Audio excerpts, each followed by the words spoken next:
2년 가까이 보유하고 원금 손해보고 매각한 건물은 어떤 물건인지 보면서 우리가 투자할 때는 조심해야 될 부분은 없을지 사례를 통해 한번 체크해 보도록 하겠습니다. 이번 5월에 매각된 물건인데 위치는 옥수역에서 도보 약 4분 거리에 위치하고 건물 주변으로는 옥수 리버젠 아파트, 옥수 삼성 아파트를 배우세대로 두고 있기 때문에 일단 입지 자체는 너무 좋습니다. 또 10m 도로에 위치하고 있어서 해당 건물 가시성이 좋다는 장점이 있었죠.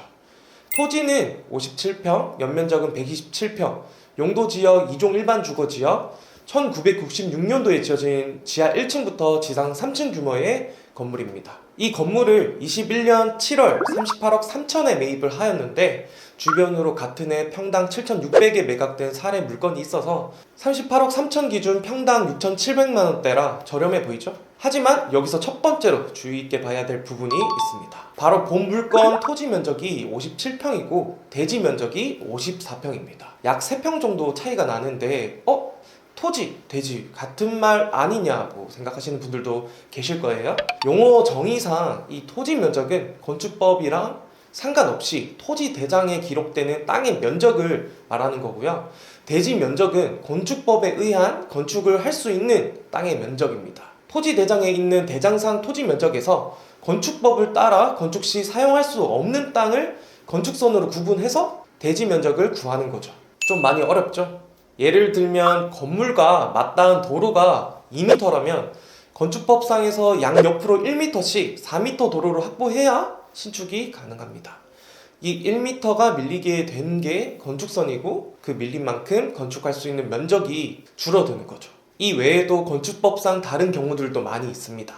결론을 말씀드리면 재산상 가치 57평으로는 인정은 받는데 신축할 때는 57평 기준으로 다 활용을 못하고 54평 기준으로 건폐율, 용적률을 적용하다 보니까 실제로 땅을 다 활용하지 못한다는 말인 겁니다. 그래서 간혹 이 부분을 모르고 매입하시는 분들도 있어서 이 면적 차이가 크면 클수록 내가 생각했던 평당가랑 다를 수 있죠. 그렇기 때문에 38억 3천 기준 57평, 54평 각각 평당가는 6,700만원대, 7천만원대입니다. 그래도 21년도 저금리 시장 시기라는 점과 그때 당시에 수요는 많았고 건물의 그 공급은 부족했기 때문에 주변 매각 사례 대비 비싸게 매입은 하지 않았다고 생각합니다. 매입 당시 2층, 3층이 주택이었는데 잔금전 근생으로 용도 변경을 하고 법인으로 매입을 하셨습니다. 그런데 문제가 전 소유주분께서 나이가 좀 있으셔서 용도를 책임지고 해주는 조건으로 거래는 힘들었는데요. 그런데도 매수인분께서 직접 용도를 하겠다는 마음을 먹으시고 매입을 하셔서 제가 볼 때는 일단 여기서 리스크가 큰 선택을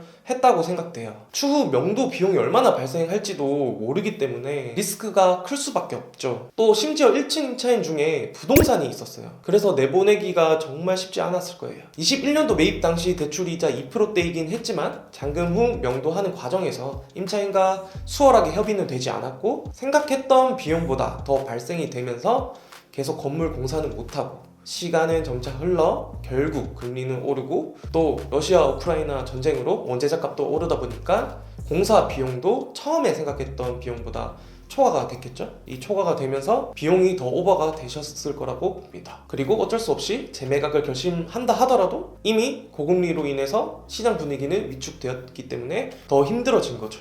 그리고 결국 23년 5월에 직접 전층 명도를 마치고 39억 3천에 매각을 하게 되었습니다. 앞에 말씀드렸듯이 건축 면적이 줄어들기는 했지만 21년도 당시에 매입했던 금액 38억 3천에는 잘 매입했다고 생각해요. 하지만 이 명도 부분에서 원만하게 진행되지 않았고 시간은 시간대로 돈은 돈대로 나가고 금리는 오르고 시장 분위기도 안 좋게 흘러간 케이스라고 보시면 되겠습니다. 타이밍이 진짜 안 좋으셨죠. 진짜 웬만하면 매도자가 명도해주는 조건으로 보셔야지 이런 큰 리스크를 줄일 수 있습니다. 반대로 매도자 책임 명도 조건이 된다고 하면 그만큼 매도자도 엄청난 큰 리스크이기 때문에 매수 준비 중이신 대표님들께서 당연하게 되는 조건이라고 생각하시면 절대 안 되세요. 그렇기 때문에 물건을 보실 때 명도되는 조건이 큰 장점이라고 보셔야 됩니다. 자, 그럼 매도자분께서 얼마나 손실을 보셨을까요? 매입 당시 실투자금은 38억 3천, 취득세 4.6%, 중개수수료, 용도 변경 공사 비용, 대출 23억 5천 하면 실투자금은 약 17억 들었네요. 그 17억에 39억 3천에 매각을 하셨으니 취득세 1억 7천, 용도 변경 500에서 한 1,000만 원 수준, 그리고 중개 수수료 0.9%, 대출 23억 5천을 받아서 약 2년 동안 금리 2.8% 기준을 잡으면 약 1억 3천만 원, 명도 비용 1억에서 플러스 알파, 법무사 비용, 이 측량 비용, 재산세까지 하고 나면은 매각한 차익 1억을 필요금비로 처리한다고 하더라도 약 마이너스 4억 정도 추정하고 있습니다. 원금 약 24%를 손해 보셨네요. 진행을 하시면서 시간, 비용, 노력까지 생각한다고 하면 물건 자체는 나쁘지 않고 비싸게 매입한 건 아니라서 좀 안타깝습니다. 옆에서 같이 꼼꼼하게 리스크를 체크할 수 있는 분이 있었으면 어땠을까 싶네요. 전화 주세요. 이렇게 실거래 5월 기준 손해본 사례들도 있지만 현재 이런 어려운 분위기 속에서도 6개월 만에 단순 차익 20억이나 남긴 사례도 있어서 이 잘된 사례도 한번 같이 말씀드리겠습니다. 이거 보기 전에 구독 버튼 한번 눌러주시면 감사드리겠습니다. 위치는 양재동 양재역에서 도보로 약 7분 거리에 위치한 건물입니다.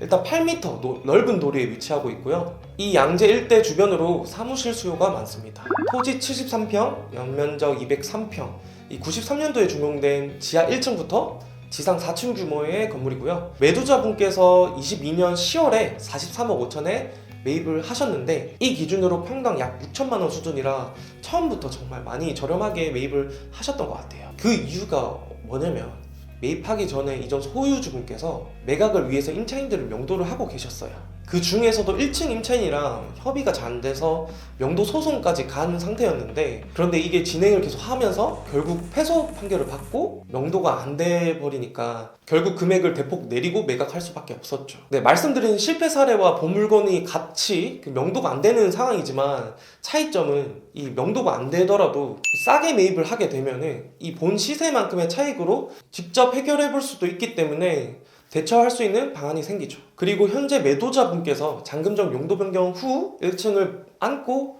법인으로 매입을 하셨는데 실제로 들어간 비용을 추정하면 매매 금액 43억 5천, 취득세 2억, 중개 수수료, 용도 변경 비용, 대출 채권 최고액 21억 6천, 120% 설정 비율 감안했을 때 대출 원금 18억, 실투자금 약 28억 원 정도로 매입하셨네요. 최대한 현금 비중을 높인 것 같은데 한창 그때 금리가 인상될 때라 그랬던 것으로 보입니다. 12월에 잔금을 마치고 23년 5월에 63억 5천에 매각을 하셨으니 거의 반년 만에 차익 20억을 남기셨네요.